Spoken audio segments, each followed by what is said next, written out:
नमस्कार। एनसीसीएसडी और ओएनजीसी द्वारा चलाए जा रहे महिला किसान नए किसान कार्यक्रम के तहत कच्छ जिले के मानवी तालुका की एक महिला ने अपने पति के साथ इस कार्यक्रम में हिस्सा लिया।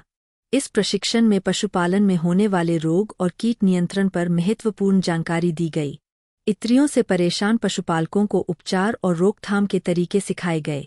कार्यक्रम के बाद उस महिला और उनके पति ने घर जाकर यह उपाय अपनाए और उन्हें बहुत अच्छे परिणाम मिले।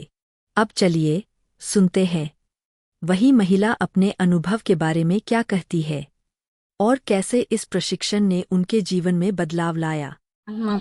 મારું નામ મંજુલાબેન હરીલાલ, ગામ અરજડી, તાલુકો માંડવી, કચ્છ, ભુજ। નમસ્કાર, મારું નામ માવળી હરીલાલ પરબર।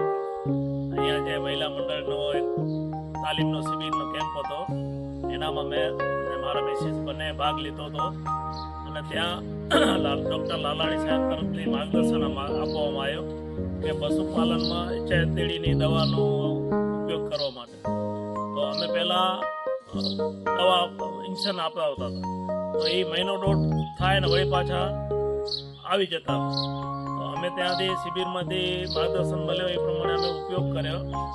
પહેલે પ્રથમમાં તો અહીંયા આપણે જે ગૌશાળા છે ત્યાં ચૂનો, યુરિયા અને નિમક એ ત્રણને મિક્સ કરી અને છાંટી દેવાનું।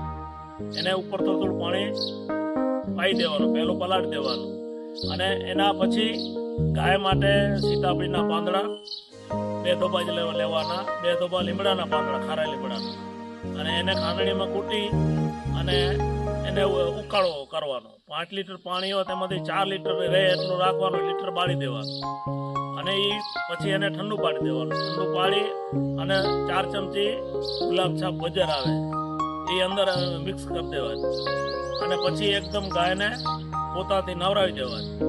એ કરવાથી અત્યારે 8-9 મહિના થયા અમે કર્યું છે, અત્યારે પણ ગાય એકદમ ચોખ્ખી છે, તંદુરસ્ત છે।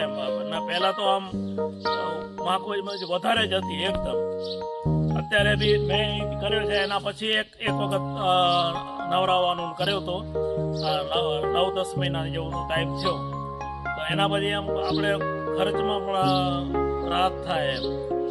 આમાં દેશી ઉપચારમાં આપણે શું હતું, એક તો દવાખાનાથી ડૉક્ટરોથી દવા જે કરાવી એના કરતાં એક નોર્મલ ખર્ચામાં દવા ઘરે તૈયાર થઈ જાય અને બીજું ખર્ચમાં પણ રાહત થાય છે।